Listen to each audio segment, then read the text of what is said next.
People are still moving to the Hoosier State, but some are leaving too. According to a recent report from U-Haul, Indiana is in this year's top 10 list of states for one-way rentals of people moving to Indiana. However, another big moving company says that may be only part of the story. WRTV's Naja Woods has more on the moving trends.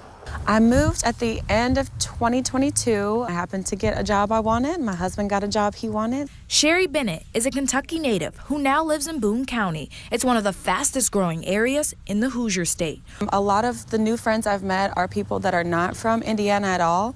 It seems like lots of people move from all over the country, actually. Local realtors like Nancy Muchmore have seen that rise firsthand. In the last few years, I have had more buyers coming into Indiana, and not just for jobs, but just because of quality of life and affordability. We've got several neighborhoods, Carmel, Fishers, Zionsville, that are ranked nationally. The U.S. Census Bureau shows more than 44,000 people moved to the Hoosier State from 2023 to 2024. That's the largest single-year growth for Indiana in nearly 20 years. However, according to a migration study from Atlas Van Lines, about the same amount of people packed up and left too.